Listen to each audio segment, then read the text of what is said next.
नमस्ते दोस्तों, आज मैं करंट अफेयर का सबसे इंपॉर्टेंट टॉपिक जो कल ही न्यूज में आया, ईडब्ल्यूएस रिजर्वेशन के बारे में एक ऐतिहासिक फैसला फिर से सुप्रीम कोर्ट के द्वारा दिया गया कि ईडब्ल्यूएस का रिजर्वेशन जारी रहेगा, जो कि 2019 में केंद्र सरकार द्वारा ईडब्ल्यूएस रिजर्वेशन लाया गया था। अब देखते हैं कि ईडब्ल्यूएस का रिजर्वेशन किस बेंच के द्वारा दिया गया और इसमें क्या क्या बारीकियां हैं। ईडब्ल्यूएस रिजर्वेशन, सुप्रीम कोर्ट ने ईडब्ल्यूएस रिजर्वेशन के लिए 10% आरक्षण को बरकरार रखा है। चीफ जस्टिस यूयू ललित की अध्यक्षता वाली 5 जजों की बेंच ने इस मामले में 3-2 से फैसला सुनाया है, ठीक है, जिसके बाद सामान्य जाति के लोगों को शैक्षणिक संस्थानों और सरकारी नौकरियों में 10% आरक्षण का लाभ मिलेगा। ऐसे में सवाल उठने लगा है कि क्या आरक्षण के 50% की सीमा खत्म हो जाएगी।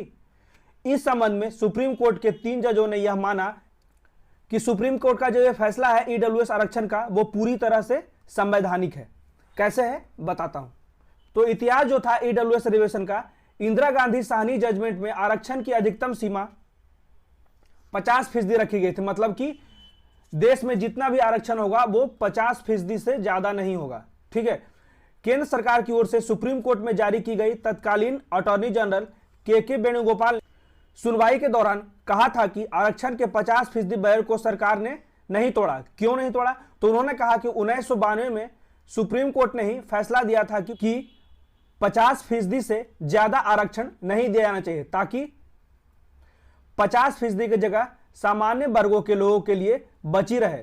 मतलब कि 50% में आरक्षण दिया जाएगा और 50% जो होगा बचा हुआ, वो 50% में बाकी सारे जो जनरल कैटेगरी में आते हैं लोग, उनके लिए रहेगा, ठीक है। तो इसी के संबंध में यह कहा गया है कि यह आरक्षण 50% में आने वाले सामान्य वर्गों के लोगों के लिए ही दिया गया है। ऐसे में यह बाकी के 50% वाले ब्लॉक को डिस्टर्ब नहीं करता। अल्टीमेटली जो ईडब्ल्यूएस जो है ये जनरल के लिए ही है। हालांकि सुप्रीम कोर्ट के जस्टिस दिनेश माहेश्वरी ने कहा कि आरक्षण 50% तय सीमा के आधार पर ईडब्ल्यूएस आरक्षण मूल ढांचे का उल्लंघन नहीं करता, क्योंकि 50% आरक्षण की सीमा अपरिवर्तनशील नहीं है। मतलब इसे समय के साथ और परिस्थितियों के अनुसार बदला जा सकता है। वहीं सुप्रीम कोर्ट के जस्टिस रविंद्र भट्ट ने कहा कि आर्थिक आधार पर आरक्षण अवैध नहीं है, लेकिन इसमें से एससी, एसटी और ओबीसी को बाहर रखना असंवैधानिक है। यह 50% के बैरियर को तोड़ता है। यहां पे यह भी सवाल उठता है कि आर्थिक आधार पर आरक्षण का रास्ता खुल गया है। जैसे हरीश बानखेड़े कहते हैं कि आरक्षण गरीबी उन्मूलन कार्यक्रम नहीं है। आरक्षण देने से कभी भी गरीबी समाप्त नहीं होगी, ठीक है। लेकिन सुप्रीम कोर्ट ने आज के फैसले से देश में आर्थिक आरक्षण का रास्ता खोल दिया है।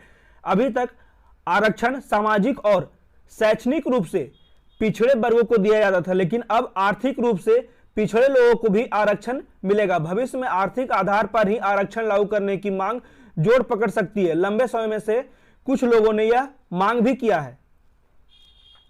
प्रोफेसर बानखेड़े ने कहा कि जस्टिस बेला एम त्रिवेदी ने अपना फैसला पढ़ते समय कहा कि आजादी के 75 साल के बाद हमें समाज के व्यापक हितों के आरक्षण की व्यवस्था पर फिर से विचार करने की जरूरत है। यह बयान ही बात कर रहा है कि आरक्षण पर किस तरह से संकट गहरा रहा है।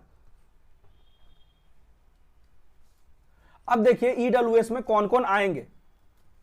तो केंद्र सरकार ने जनवरी 2019 में इकोनॉमिकली वीकर सेक्शन, इसमें 2 रूल दिया गया है। पहला है 8 लाख, 8 लाख से ज्यादा वार्षिक इनकम नहीं होना चाहिए, और दूसरा है 5 एकड़, 5 एकड़ जमीन से कम होना चाहिए उसके पास, तभी वो व्यक्ति एलिजिबल होगा ईडब्ल्यूएस का आरक्षण लेने के लिए।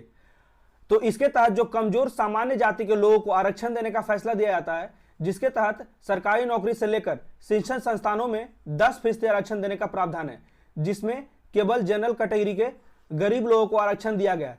ईडब्ल्यूएस आरक्षण से एसईबीसी मतलब कि सामाजिक और शैक्षणिक रूप से पिछड़े वर्ग, ओबीसी अन्य पिछड़ा वर्ग, एससी अनुसूचित जाति और एसटी अनुसूचित जनजाति को बाहर रखा गया है।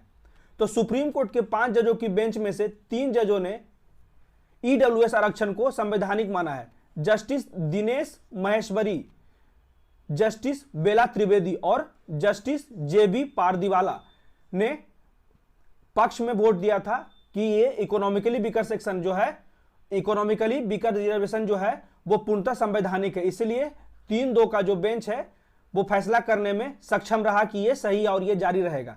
तो ये था पूरा का पूरा ईडब्ल्यूएस रिजर्वेशन क्यों सुप्रीम कोर्ट ने जारी रखा है, अपना क्या क्या फैसला में उसके पीछे साक्ष्य दिया है।